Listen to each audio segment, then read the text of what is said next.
ব্যথা কোনোদিনও মেডিসিনে সারবে না। ডাক্তার দুদিন পরে বলবে আপনার হাঁটু রিপ্লেসমেন্ট করতে হবে, আপনার হাঁটু হয়ে গেছে। সেই জন্য জল আমরা বসে খাবো, এটা জল খাওয়ার নিয়ম।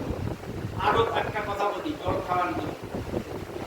জলটাকে আমরা কিরকম ভাবে ভাগ করেছি দেখো। ব্রহ্ম মুহূর্তে আমরা যে জলটা পান করি সেটাকে বলে অমৃত পান। ব্রহ্ম মুহূর্ত কোন সময়? ভোরবেলা 4টা থেকে 5টা, সেটাকে বলে অমৃত পান। আর আমরা যখন সন্ধ্যার পরে মানে সূর্য ডোবার পরে আমরা যে জলটা খাই বা পান করি সেটাকে বলে দুধ পান। এটা স্যার আপনারা রাত্রি 9টা, 9:30, 10টার পরে যে জলটা আমরা পান করি তাকে বলে বিষ পান। বোঝা গেল? রাত্রি 8টার পরে বেশি জল খাবে না কেউ, কিডনি সমস্যা হয়ে যাবে। জল যা খাবার ভোরবেলা ব্রহ্ম মুহূর্তে খাও আর সন্ধ্যায় খাও। আর সারাদিনে যে জলটা খাবে রোদের মধ্যে থেকে ঘরে এসে বা যে কোনো সময় জল অল্প অল্প খাও। খাবার আধা ঘন্টা আগে জল খাও, খাবার 1 ঘন্টা পরে জল খাও। যে ব্যক্তি খাবার টেবিলে বসে জল খায় তার জীবনে গ্যাসের সমস্যার সমাধান হয় না, এটাই বলে দিলাম। তার গ্যাস হবেই। কেন হবে? আমাদের দুটো রান্নাঘর আছে, একটা আমরা বাড়িতে রান্না করে খাই, তো সবার বাড়িতে তো রান্নাঘর আছে, আর আমাদের এইখানে একটা রান্নাঘর আছে। এটাকে আমরা কি বলি? জঠর অগ্নি বলি না? নাম শুনেছো? জঠর অগ্নি।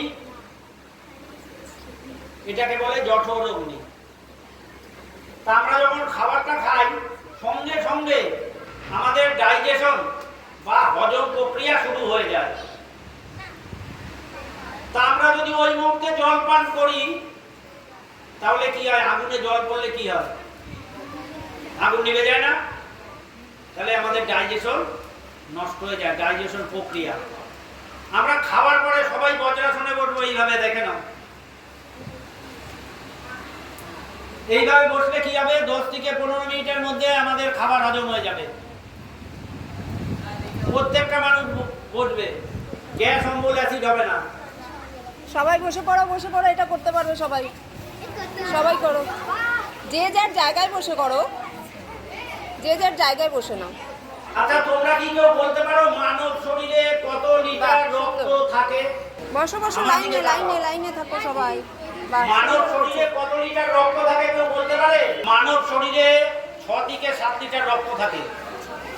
আমরা যখন এইভাবে বজ্রাসনে বসি আমাদের লোয়ার পোর্শনে 2 লিটার রক্ত থাকে, এই পোর্শনে থাকে 3 লিটার, উপর পোর্শনে 2 লিটার। এখান থেকে এই 5, 6, 7 লিটার রক্ত, 6, 7 লিটার রক্ত এইভাবে ভাগ করা থাকে। আমরা যখন এইভাবে বসি আমাদের পাটা লক হয়ে যায় না? লক হয়ে যাবে।